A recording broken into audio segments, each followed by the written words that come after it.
What's up, everyone? It's Cards with Nickel, and today we're opening a Wilds of Eldraine collector booster. This is for my good friend Donnie, and let's go ahead and get to it.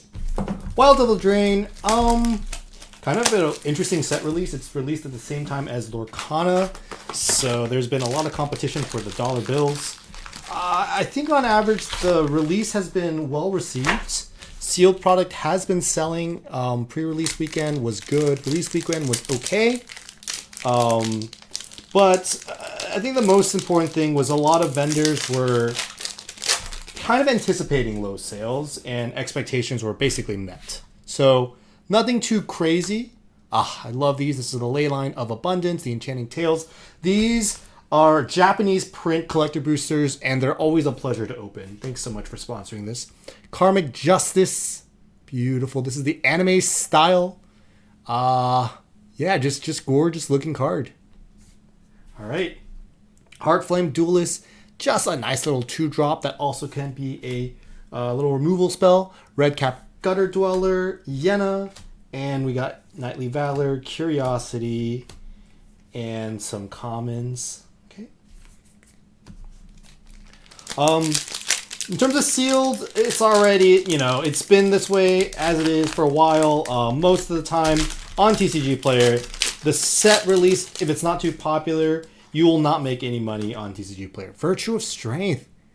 All the virtues quite good. Fraying Sanity, nice little reprint. Horned Lock Whale. Every set usually has something like this. The Lagoon Breach is quite powerful.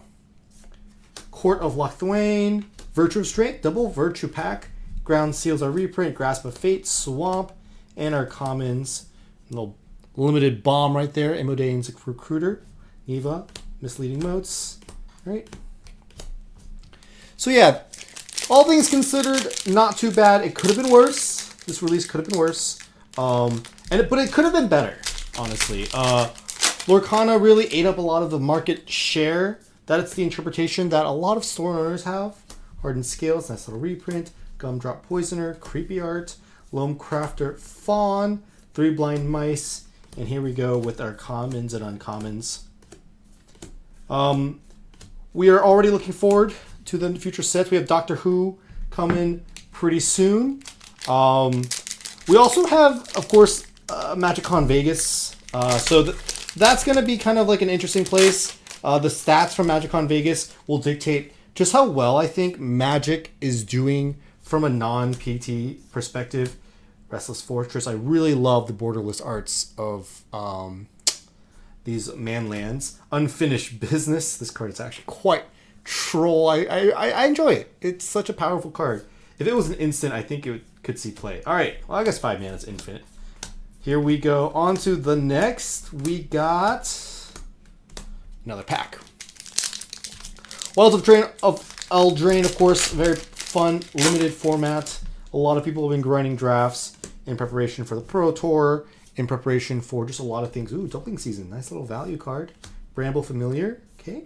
Faw's Bane Troll, Lord Skitter, Sewer King, and our reprint cards, Enchanting Tales.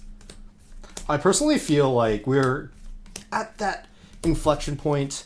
I think everyone will keep saying we're at an inflection point, but I do feel like we are at an inflection point with Magic where the expectations have been so low for so long. I do expect that we will continue. Ooh, that's a nice little staple. Continue to see our expectations relatively met. Virtue of Knowledge, and that expectation is that honestly, Magic is not going to be selling tons of singles and tons of sealed. Like that world has passed. Other games are going to take market share. Magic is not number one in terms of like majority. It might still have a multiplicity of your sales as a retail store. And for a lot of people, obviously, it's the only world that they know. But so many people have been switching to Lorcana, One Piece, Flesh and Blood to an extent. Not so much Flesh and Blood, though. I don't think we're not getting a lot of new people into the game. It's really Lorcana, One Piece that have really been, I guess, doing well is the best way to describe it. Those two games have have really amped up their organized play schedule. And although I don't know if Lorcana will have kind of that huge presence, you know, in terms of competitive play. But right now it is, of course, on everyone's mind to get into Lorcana. Moving forward, of course, we do have the Star Wars TCG by Final Fantasy, or no, I forget the company that is making the Star Wars TCG. But that's also on the horizon. And Sorcery Beta, of course, is coming out in a couple months. Just a lot of things on the horizon for the rest of the month. And of course, Flesh and Blood has a release. Ooh, Smothering Tithe. Flesh and Blood has its release in just, at this point, like 2.5 weeks. Restless Buyback. So yeah, we're kind of at this weird spot right now. Wilds of Eldraine, in terms of release schedule, kind of had it all. Like, it had a healthy amount of time before, since Commander Masters, and it will have some time to kind of breathe as the only set before Doctor Who. And Doctor Who's not even a major release set. But despite all that, I will say that the sales are not like crazy for this set. And in general, expectations have been low.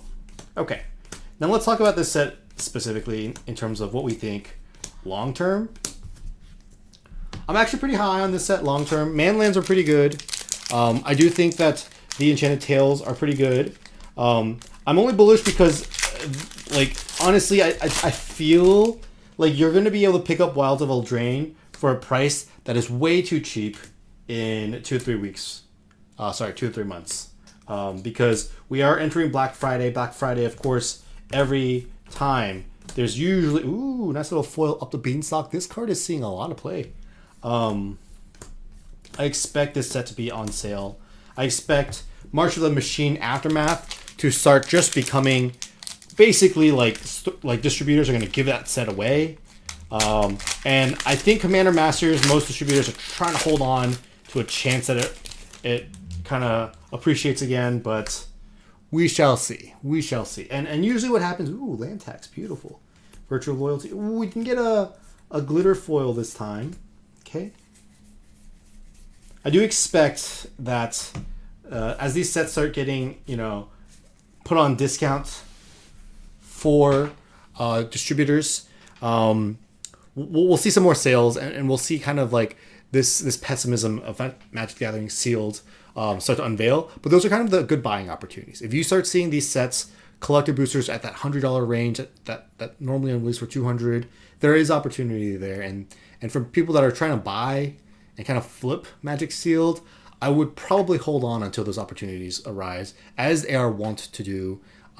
It's just gonna happen. I can sense this urgency and this lack of liquidity in the system. So with that being said, Donnie, thanks so much for supporting us. Thanks for watching this unboxing. If you enjoyed it, please leave a thumbs up, and I'll see you guys on the next one.